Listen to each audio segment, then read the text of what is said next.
bagaimana letak makmum anak-anak. Di masyarakat sudah tersebar bahwa shaf anak-anak berada di belakang shaf kaum laki-laki dewasa sebelum shaf kaum perempuan. Ini sudah masyhur. Termasuk ini yang disampaikan oleh Syekh Muhammad Al-Bayyumi. Namun hadis yang dijadikan landasan yang diriwayatkan oleh Imam Abu Dawud itu menurut penjelasan penulis kitab ini hadisnya dhaif. Jadi hadisnya dhaif disebutkan oleh beliau di jilid 1 halaman 181. Sehingga menurut penulis kitab ini hadis yang dijadikan landasan bahwa anak-anak itu di belakang shaf dewasa, di depan shaf perempuan, menurut penulis kitab ini hadisnya dhaif. Kenapa? Karena sanadnya terdapat seorang tokoh namanya Syahr ibn Haushab, dan kata Imam Ibnu Hajar, orang tersebut hadisnya atau orangnya tertuduh dusta, sehingga tidak bisa dijadikan sebagai dalil. Namun demikian memang ini sudah masyhur, termasuk kalau kita baca di dalam kitab fikih Imam dan Makmum itu penjelasannya seperti itu. Jadi dalam kitab fikih Imam dan Makmum yang ditulis oleh Syekh Muhammad Al-Bayyumi, penjelasannya anak-anak itu berada di shaf laki-laki, di belakang shaf laki-laki, di depan shaf perempuan. Ini sudah masyhur. Namun ternyata takhrij penulis kitab ini termasuk hadis yang dhaif. Bapak dan Ibu yang berbahagia yang dirahmati Allah Subhanahu wa taala, dan para ahli hadis juga menyebutkan bahwa hadis dhaif ini tidak dapat dijadikan sebagai hujjah. Jadi tidak bisa dijadikan sebagai argumentasi. Karena itu tidak mengapa anak-anak itu berdiri bersama dengan kaum laki-laki dewasa jika shaf itu masih ada tempatnya. Jadi kalau masih ada tempatnya, justru anak-anak itu bergabung dengan shaf dewasa.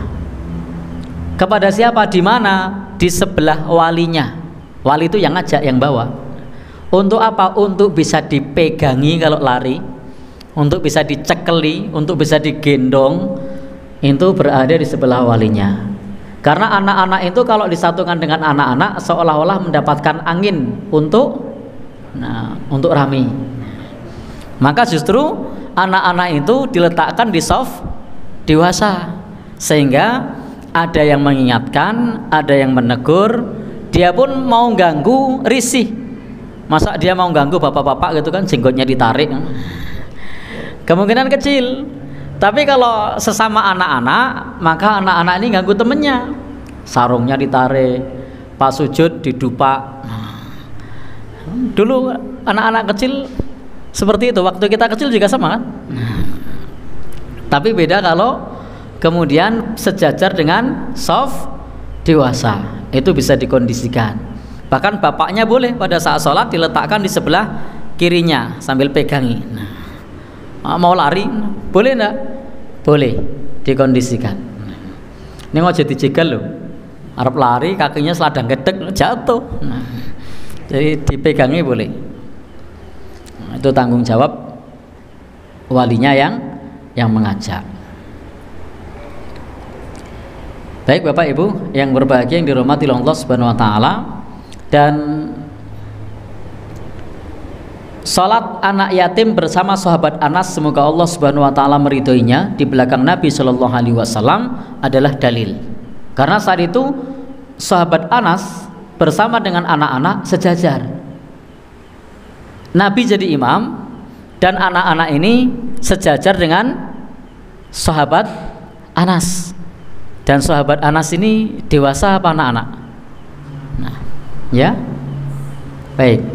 Bapak dan Ibu yang berbahagia yang dirahmati Allah Subhanahu wa taala, sahabat Anas itu waktu itu masih anak-anak. Karena sahabat Anas itu adalah pembantu Rasulullah Sallallahu Alaihi Wasallam sejak umur 10 tahun sampai umur 20 tahun. Jadi sahabat Anas sudah remaja. Ini salah satu dalil. Baik Bapak dan Saudara yang berbahagia yang dirahmati oleh Allah Subhanahu wa taala, anna jaddatahu Mulaikah, bahwasanya neneknya Mulaikah da'at Rasulullah sallallahu alaihi wasallam li ta'amin sana'athu, mengundang Rasulullah sallallahu alaihi wasallam untuk menyantap makanan yang dibuatnya. Jadi Rasul dulu sering dapat undangan makan. Ini menunjukkan kalau ada undangan makan, kalau memang tidak ada udzur, hadir. Kalau ada udzur tidak hadir tidak apa-apa. Seperti saya yang pabrik gula, itu kalau undangan makan saya tidak mesti hadir karena perlu kontrol karbohidrat, perlu kontrol. Sehingga mohon maaf kalau teman-teman sering ngajak bakmi, saya sering tidak hadir, itu bukan karena tidak mau, tapi dalam rangka menjaga kesehatan. Ada udzur kesehatan. Tapi teman-teman yang sehat-sehat semua ini kalau ada undangan ya hadir. Ya, hadir. Fa'akala minhu, maka Nabi Shallallahu alaihi wasallam pun makan. Summa qol, kemudian Nabi Shallallahu alaihi wasallam bersabda. Jadi setelah itu makan bersama dengan tadi, karena diundang untuk makan, lalu kemudian makan bersama dengan yang lainnya, lalu kemudian Rasul bersabda, "Qumu, berdirilah kalian." Kata beliau, "Fali usalliya lakum." Kata beliau, "Berdirilah, kita akan sholat, atau aku akan sholat bersama dengan kalian." Jadi Nabi menyampaikan akan melaksanakan sholat bersama dengan orang-orang tersebut. Maka pada saat itu faqumtu ila hasirin lana qatis wadda, maka kemudian kami pun berdiri ke tikar yang sudah menghitam, tuli malu bisa, karena sudah lamanya. Jadi tikar yang dipakai itu tikarnya sudah usang, sudah menghitam karena lamanya tikar itu. Tikar ini tikar yang terbuat dari rumput. Kalau di sini namanya mendong, kalau di sana namanya idkhir. Jadi terbuat dari, bukan tikar plastik. Kalau tikar plastik itu tidak menghitam, tapi ini tikar mendong. Tahu mendong? Di sini mendong apa pandan? Mendong ya. Nah, sehingga tikarnya itu sudah menghitam. Fanadhtuhu bima'in, lalu kemudian dipercikkan air supaya hitamnya itu memudar.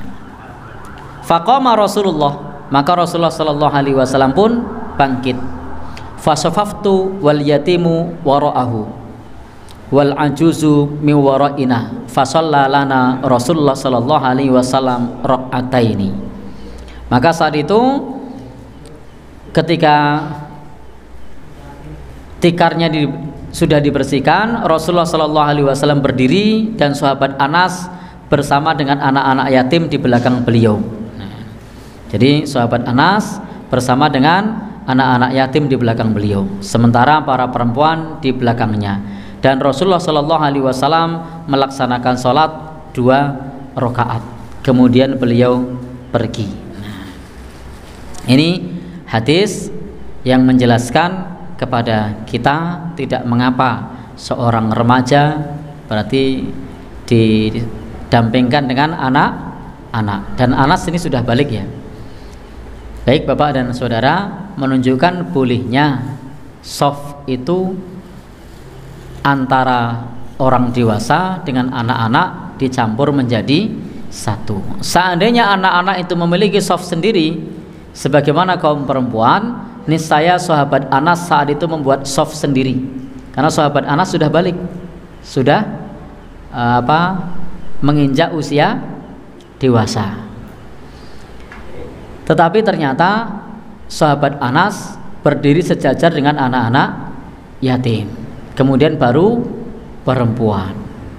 Maka ini dalil bahwasanya shaf anak-anak itu bersejajar atau bersama dengan shaf orang dewasa. Dan pengalaman saya ketika di bulan Ramadan itu soft yang meletakkan anak-anak sejajar dengan orang dewasa diampu oleh walinya, itu suasananya lebih kondusif dibandingkan yang anak-anak diletakkan di belakang, atau apalagi anak-anak dipisah. Jadi di sini orang dewasa, di sebelah anak-anak, itu yang bagian anak-anak tuh kayak pasar bubrah. Ya, karena anak-anaknya kumpul semua.